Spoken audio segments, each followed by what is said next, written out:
The highway stretched endlessly ahead, bathed in the dim, ghostly glow of moonlight.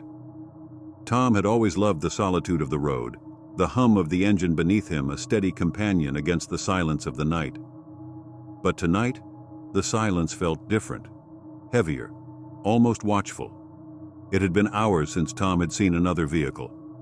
His route was a lonely stretch through the heart of nowhere, where the occasional rusted billboard or abandoned gas station served as the only landmarks. The road was a ribbon of isolation, the dark landscape outside his cab offering nothing but shadows. His thoughts were interrupted by a burst of static from his CB radio. "Hey, driver!" A low, gravelly voice crackled through the speaker, startling him. "Long night, isn't it?" Tom glanced at the radio, his brow furrowing. It wasn't unusual to pick up chatter from other drivers, but something about the tone felt off, too close, too personal. "Who's this?" Tom asked, keeping his voice steady. "Just someone keeping an eye on you," the voice replied, a hint of amusement lacing its words. Tom's hand hovered over the dial, ready to switch channels, but the voice interrupted him. "Don't bother," it said, the static growing louder. "You can't shut me out, Tom." Tom's heart skipped a beat. "How do you know my name?" he demanded, his voice hardening. "I know a lot about you," the voice continued, its tone chilling. "Your routes, your habits, your secrets. Like that time well, you know what I'm talking about." Tom's grip on the wheel tightened. His mind raced, trying to piece together how someone could know such things about him. Was this a sick joke? "I don't know who you are, but I'm not in the mood for games," Tom said, his voice firm. "Games? Oh, this is far from a game," the voice chuckled. "You should turn off the main road, Tom. There's something waiting for you up ahead, and you won't like it." Tom swallowed hard, his eyes darting to the GPS. The next exit was still miles away, and the idea of veering off into the wilderness seemed absurd. He ignored the warning, his foot pressing harder on the accelerator. The highway remained eerily empty, the darkness around him feeling oppressive. Then he saw it, a shadow flitting across his rearview mirror. He glanced back, but the road behind him was empty. The radio crackled again. "You're making me angry, Tom," the voice growled. "I told you to turn off." Suddenly, a loud thud echoed through the cab, as if something heavy had landed on the roof of the truck. Tom's stomach dropped. He slammed on the brakes, the truck skidding to a halt in the middle of the deserted highway. He grabbed his flashlight, hand trembling, and stepped out into the cold night air. The beam of light swept over the roof of the truck. Nothing. "You looking for me?" the voice whispered, chillingly close. Tom spun around, the flashlight casting wild arcs of light. The road was empty. Breathing heavily, he climbed back into the cab and locked the doors. His fingers fumbled with the ignition, but the engine refused to turn over. The CB radio crackled to life again. "You can't run, Tom," the voice sneered. "I've been with you this whole time." Tom's eyes darted to the passenger seat. His breath caught in his throat as he noticed the seatbelt was fastened, as if someone, or something, had been sitting there. Panic surged through him. He shone the flashlight into the dark corners of the cab, his voice rising in desperation. "Who are you? What do you want?" The voice laughed, a guttural, inhuman sound that made his skin crawl. "I'm closer than you think," it hissed. The cabin lights flickered, and a wave of static filled the air, deafening and oppressive. Tom's flashlight flickered and died, plunging him into darkness. He reached for his phone, but it was dead, the screen unresponsive. The radio continued its sinister hum, the voice whispering unintelligible words that seemed to come from every direction. And then, in the windshield, he saw it. His reflection stared back at him, wide-eyed and terrified, but it wasn't alone. Behind him, barely visible in the dim light, was a shadowy figure. Its form was indistinct, its presence more felt than seen, and yet it radiated malice. Tom spun around, but there was nothing there. The radio crackled one last time. "Goodbye, Tom," the voice said softly, almost tenderly. The truck was found the next morning, parked neatly on the side of the road. The engine was off, the keys still in the ignition. The driver's log was untouched, and Tom was nowhere to be found. The only sign of him was the CB radio, which continued to emit a faint static hum, as though it was waiting for its next conversation.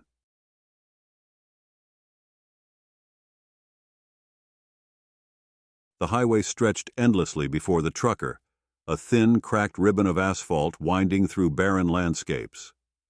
Jake had been driving for hours, the hum of his truck's engine a dull comfort against the oppressive silence of the road. When the fuel gauge dipped dangerously close to empty, he felt a twinge of relief at the sight of a neon sign flickering in the distance. Full tank fuel station, open 24 hours. The station appeared out of nowhere, perched on the edge of the dark horizon. It was a small, weathered building with peeling paint, dim lights casting an otherworldly glow, and 3 ancient pumps standing sentinel in the empty lot. The place looked deserted. As Jake pulled in, the first thing he noticed was the absence of other cars. The second was the eerie stillness. No sounds of insects, no wind. Just silence, thick and unnatural. He stepped out, the crunch of gravel under his boots echoing too loudly.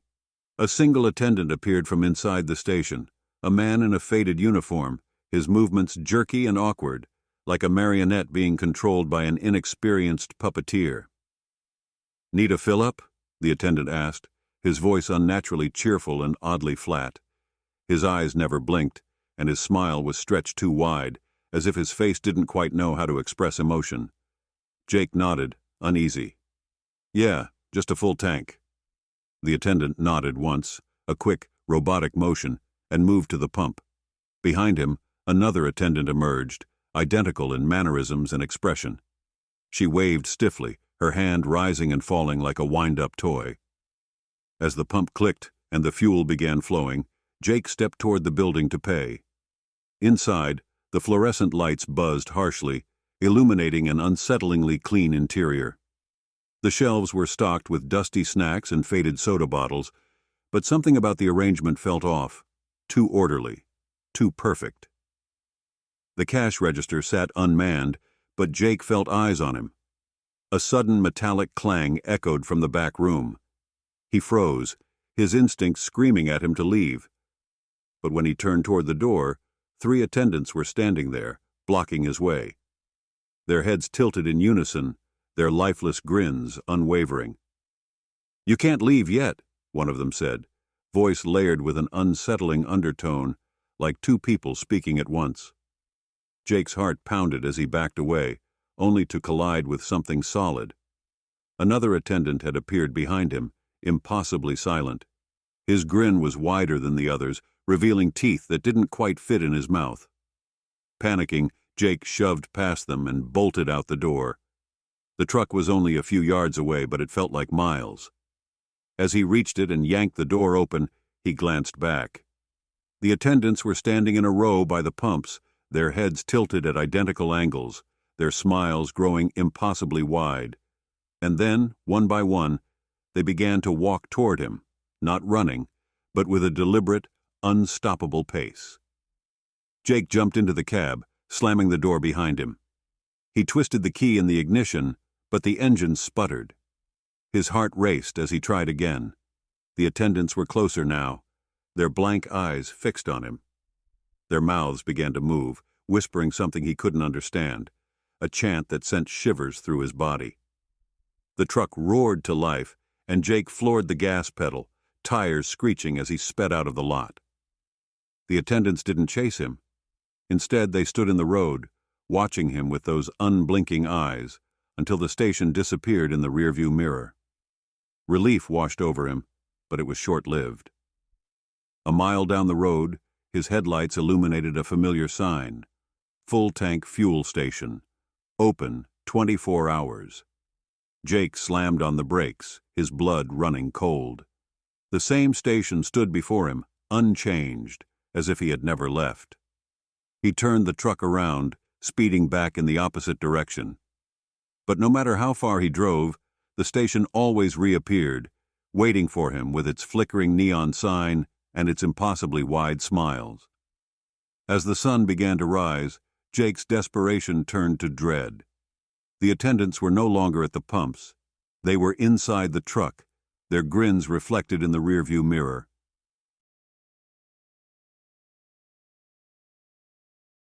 Driving through a remote mountain pass under a starless sky, Jake Matthews, a seasoned trucker, found himself approaching a tunnel he'd driven through countless times before. It was just another stretch of the midnight highway, until tonight. As he approached the arched entrance, the beam of his headlights illuminated a weathered sign, Tunnel of Shadows. Jake didn't remember ever seeing a name on this tunnel before. A chill crept up his spine, but he dismissed it as exhaustion and drove in. Inside, the yellowish lights lining the tunnel flickered sporadically, casting distorted shadows on the damp, moss-covered walls. Jake turned on his high beams, but the darkness seemed to devour the light. Something about the tunnel felt wrong. It stretched unnaturally far, far longer than it should have. The hum of his engine echoed unnervingly, the sound distorted, as if the tunnel were alive and breathing. A fleeting shadow darted across his peripheral vision. He gripped the steering wheel tighter, his knuckles white. "Just tired," he muttered to himself, but the unease gnawed at him. Moments later, another shadow appeared, this time in his rearview mirror. It didn't move like a car or another vehicle. It was erratic, pulsating, and then it disappeared. Jake's heart raced as he pushed down harder on the accelerator. The tunnel lights flickered off completely, plunging him into near-total darkness. Only the faint glow of his truck's headlights provided any illumination, and even that felt muted, swallowed by the oppressive blackness. As he sped forward, the tunnel seemed to stretch endlessly. He passed by the same rusted sign 3 times, each time with the words, "No exit," crudely scratched across it. The radio crackled to life, though Jake hadn't turned it on. Static filled the cab, followed by a low, guttural voice. "Why are you running, Jake?" Jake slammed his hand against the dial, but the radio wouldn't turn off. The voice continued, "The darkness knows your name. It knows your sins. You can't escape it." Sweat dripped down Jake's forehead as he tried to make sense of the situation. His truck lurched as if it had hit something, but there was nothing visible in the tunnel.